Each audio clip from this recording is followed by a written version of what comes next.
네, 앞서 살펴본 대로 코스피는 드라마틱한 성과를 냈죠. 하지만 원화 가치는 초약세를 보이다 정부의 강력한 개입으로 가까스로 하락세를 멈췄고 올해 성장률은 고작 0.9%로 전망됩니다.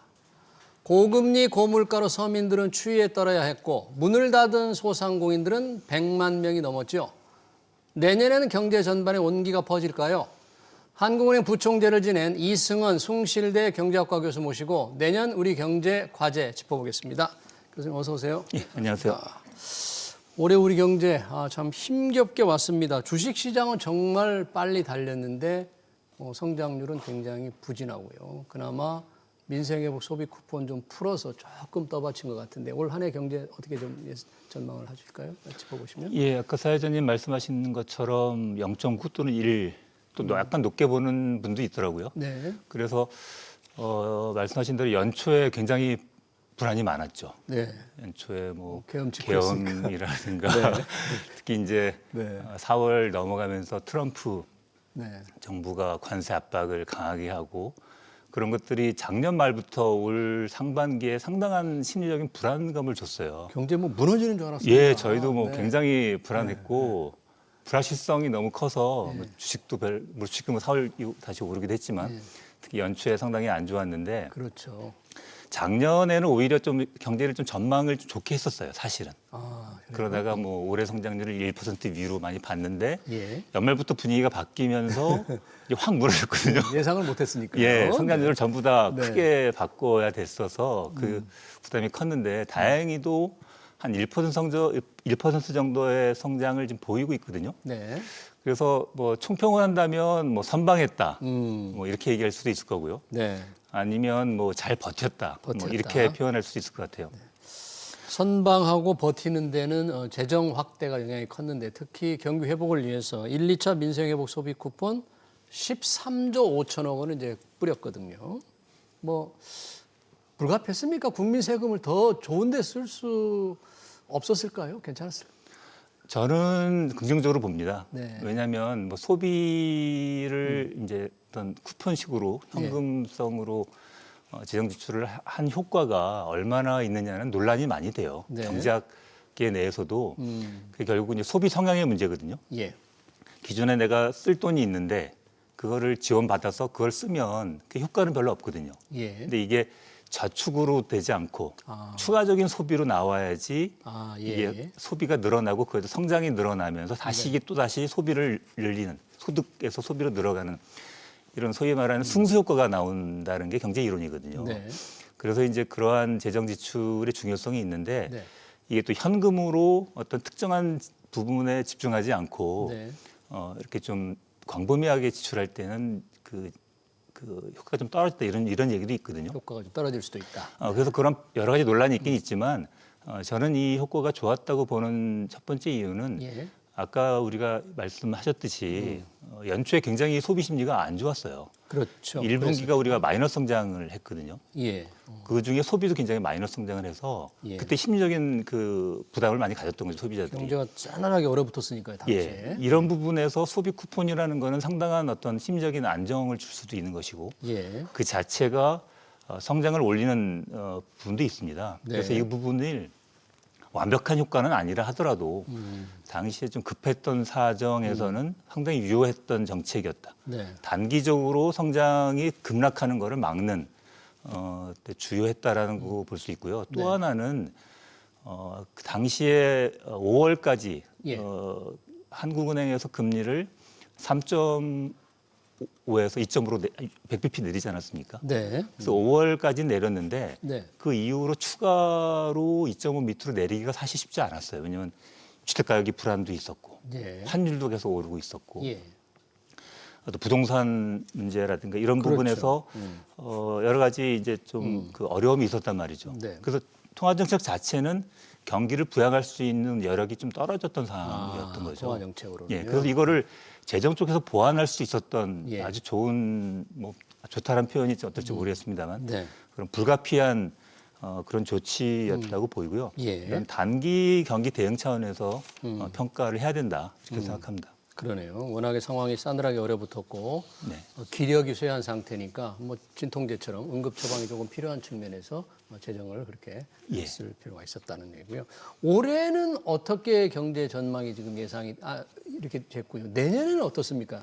올해보다는 당연히 좀 좋아 보일 것 같은데 전망치들은 성장률은 좀 많이 올라가는 것으로 예상이 됩니까? 어떻게 전망을 하세요? 내년에는? 예, 그렇습니다. 지금 저는 한 올해 1% 수준은 나올 것 같다 보이는데 올해도요? 네. 2026년은 지금 주로 주요 전망 기관들이 전망한 거 보면 예.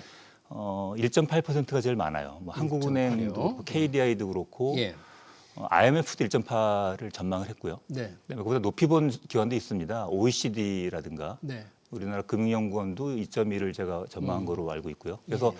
올해보다 상당히 높게 전망을 하고 있어요. 예. 그래서 그 전망을 높이는 그 동력 어떻게 하면 조금 회복이 뭐 그래도 뭐 조금 되는 겁니다만 그 동력은 뭐로 덜 보고 있나요?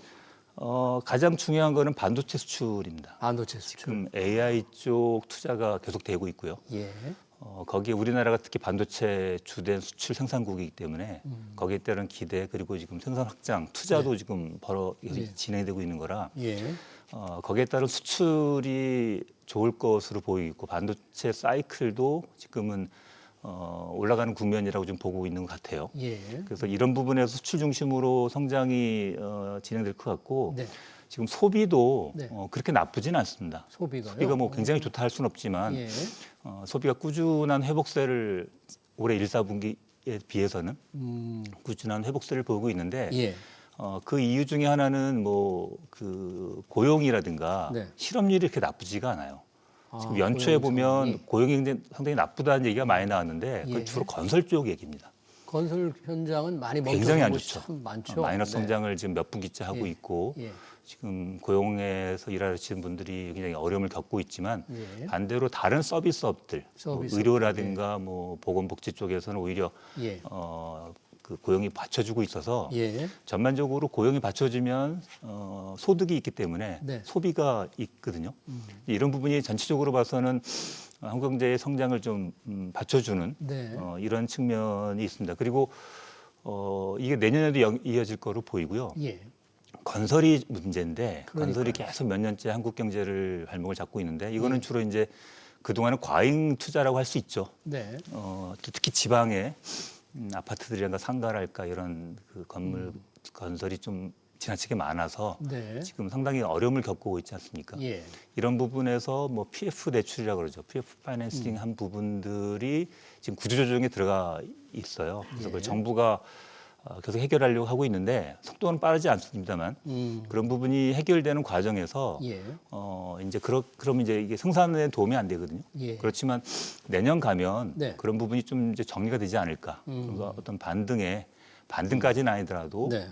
침체는 좀 줄어드는 네. 바닥을 다질 수 있는 그러한 상황이 아닐까 생각을 하고 있습니다. 그나마 다행이네요. 우리 반도체 수출 그리고 내수 회복이 조금 나아질 것이라는 기대 속에 성장률이 조금 올라갈 것이다.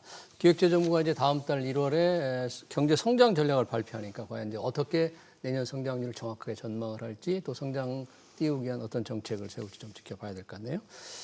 지금 아까 우리 한국은행이 올해는 뭔가 통화 정책 면에서 좀 써받치기 굉장히 좀 쉽지 않았다. 여러 가지 이유 때문에 그런 말씀을 하셨잖아요. 근데 미국은 세 차례 연속 미 연준이 금리를 낮췄단 말이죠. 네. 우리 한국은행은 이제 과연 내년 어떻게 할 것인가? 금리 인하를 해야 될 건지 1월부터 아마 검토회가 있는 것 같은데 통화 정책 참 딜레마입니다. 어떻게 해야 될까요? 지금 시장 기대는 이 금리 인하가 이제 멈췄다라는 멈췄다. 게 대부분의 전망인 것 같고 저도 예. 비슷한 생각을 하고 있습니다. 예. 첫 번째 이유는 지금 아까도 말씀드렸지만 성장 전망이 일단 2% 수준이거든요. 2%요. 뭐 1.8이고 2.1이면 네. 2% 내외가 되는데 그 정도면 우리나라의 잠재 성장률 수준이라고 통상 생각을 합니다. 우리나라 우리 잠재 잠재 성장률이 성장률 수준이다 이거죠. 예, 2% 내외 좀 낮다 이렇게 보는 견해가 제일 많고요. 예. 잠재 성장률 수준이라 그러면 예. 굳이 그 위로 더 올릴 이유는 사실 없거든요.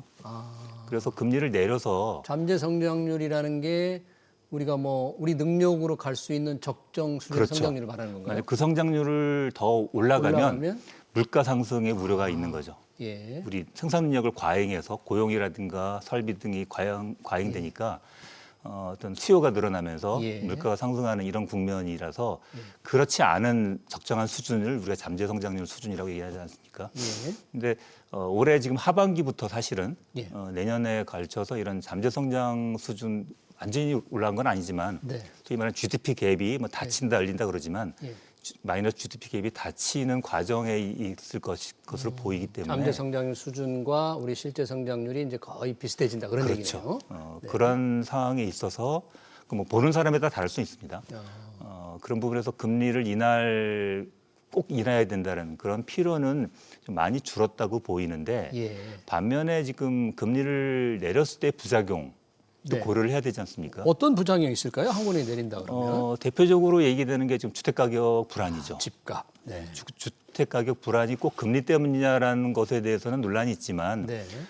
사람들이 금리 인하가 되면 주택가격이 오를 거라는 심리는 분명히 존재하거든요. 그러겠죠. 예, 그건 싸게 좀 분명히 빌려가지고 그렇죠. 집을 빌려서 집을 살 수 집을 살 있다. 수 있으니까. 이제는 집을 살 때다. 예. 이렇게 생각하는 게 분명히 존재해서 심적인 요인도 있고요. 네. 또 하나는 지금 환율이 지금 며칠 사이에 예. 정부의 강한 의지와 네. 어떤 개입 등을 통해서 환율이 많이 떨어졌지만 아직도 1,400원대 위거든요. 예, 1,400, 높은 뭐 수준입니다. 30원, 40원이에요. 네, 결코 뭐 이것이 뭐 좋다 나쁘다를 떠나서 예. 우리 경제 전체를 볼 때 높은 수준이고 네. 그것이 높으면 이것이 물가를 올릴 위험이 있어요. 물가 상승 요인이 왜냐하면 된다. 주로 이제 수입 물가죠. 네. 근데 이게 이제 원화 약세도 네. 두 가지로 대비해 본다면 예. 달러가 강세로 가서 원화가 약세를 갈 경우에는 예. 우리가 달러에 대해서만 약세지만 다른 나라들에서는 거의 비슷하거든요. 네. 그러면 사실 수입 가격이 큰 영향을 미치진 우리는요? 않아요. 어. 그런데 최근에 보면 달러들이 강세가 아니고 약간 약세 흐름도 좀 달러가 있어 보이고요. 비싸지도 않더라고요. 그렇습니다. 예. 그리고 지금 뭐 우리가 엔화는 좀 그렇지만 뭐 유로라든가 다른 동남아 국가에 대한 환율도 보면 우리나라가 굉장히 약세예요. 네. 이 얘기는 수입 물가가 비싸진다는 거거든요. 우리나라에. 그러니까 네. 이런 경우에는 수입 가격에 전가되는 게 예. 환율, 고환율이 상당히 높을 수 있습니다. 아, 그렇군요. 그래서 그런 위험도 사실 존재한다고 봐야 되고요. 예, 물가 불안 우려. 환율 자체의 상승 위험도 사실 있는 거고요. 예. 거기에 이제 그러한 것들이 사실은 그러면서 이제 그 주택 가격 관련된 부분은 그 이제 가계 대출을 늘릴 수 있으니까 네.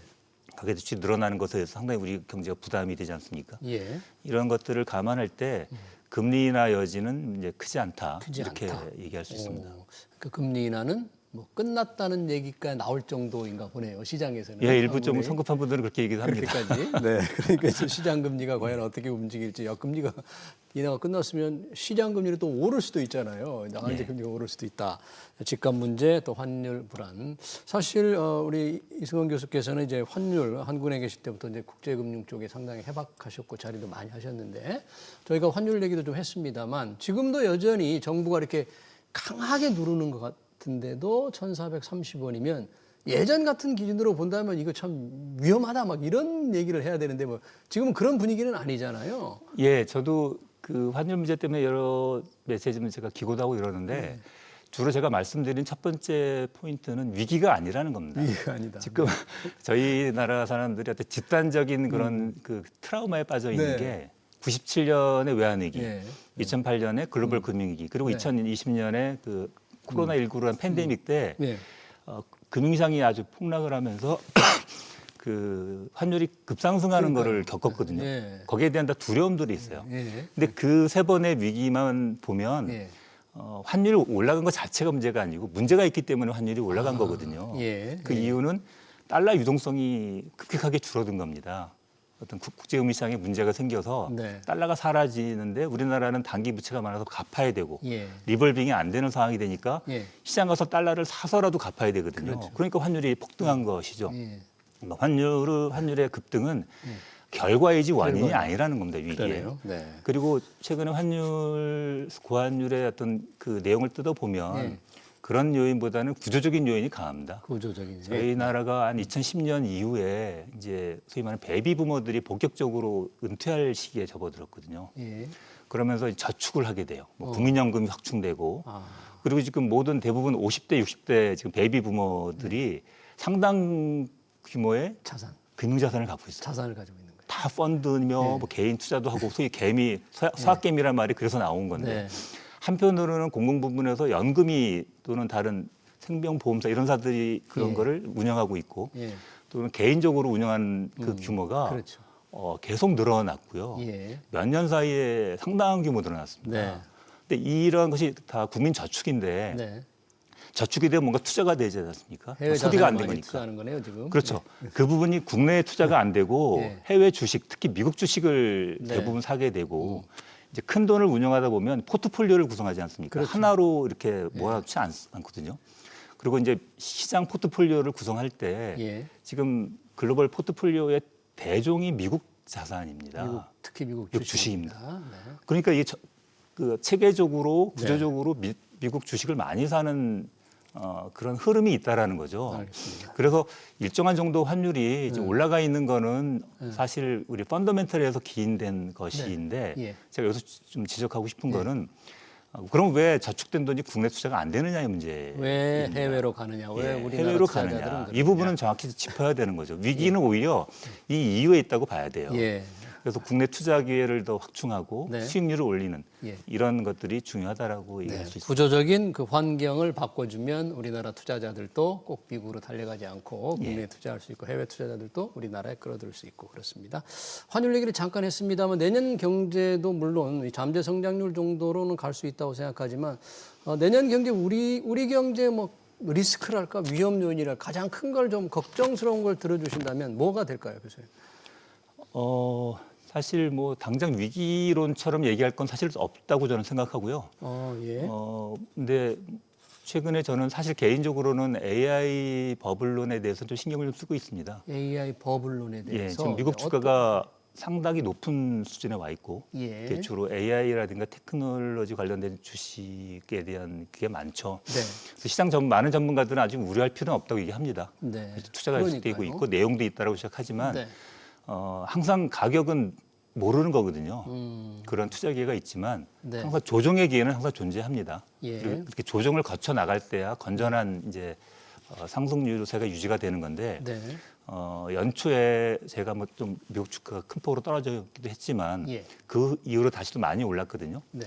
이런 부분은 또 조정을 또 받을 가능성이 존재한다는 거죠. 아, 그러네요. 그런 부분이 이제 짧게 올 수도 있고 길게 올 수도 네. 있고 이런 부분은 하나의 가능성으로 저는 존재한다고 봐요. 하지만 좀 염두에 둬야 된다 예. 그 부분을. 그렇지만 그것이 우리나라에 뭐 결정적인 위기를 가져올 거라고 생각하지는 않습니다. 예. 다만 아까 좀 계속 말씀이 나온 얘기인데 주택 가격 상승 문제는 저희가 좀 깊게 생각을 해봐야 됩니다. 집값이요. 이거는 계속 놔두면 예. 어느 순간에 폭발적으로 늘어나게 되거든요. 예. 그리고 걷잡을 수 없게 되는 상황이 있어서 네. 저희가 한국은행에 뭐 제가 30년 있었지만 네. 여러 번 그런 경험들을 갖고 있어요. 예.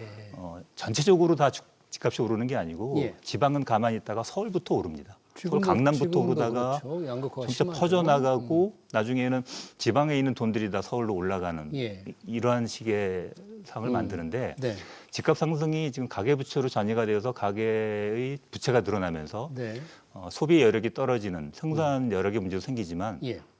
빈부격차의 문제도 굉장히 크게 만들거든요. 빈부격차도. 예. 양극화. 그리고 지금 청년층이 제대로 된 주택을 구입하기 어려운 그래서 예. 어떤 결혼이라든가 출산의 문제도 영향을 미치고 있고 심각하죠. 네. 그다음에 어떤 근로 의욕도 상실시키는 네. 이게 상당히 긴 측면에서 굉장히 나쁜 영향을 사회 주게 전반에 아주 약영을 됩니다. 미치는 거죠. 그래서 이 부분을 내년에는 좀 해결해 나가는 네. 단초를 좀 만들어야 된다 저는 이렇게 생각합니다. 네, 한국은행이 쉽게 금리를 좀 내리기 어려울 것 같네요. 이 집값 문제를 이렇게 들어보니까. 마지막으로 아까 잠깐 우리 잠재 성장률 수준에 이제 접근했다. 그게 한 2% 정도라고 했는데 네. 우리 경제의 실질적인 능력, 체력이 그 정도밖에 안 되는데 이걸 더 키워야 되잖아요. 근육도 그렇죠. 키우고 덩치도 키워야 되는데 잠재 성장이 이렇게 쪼그라든 상태로 계속 있으면 다른 선진국들 우리가 못 쫓아가지 않습니까? 잠재 성장률을 키우기 위해서 뭐 좀 확실하게 좀 해야 될 게 있다면 뭘 들 수 있을까요?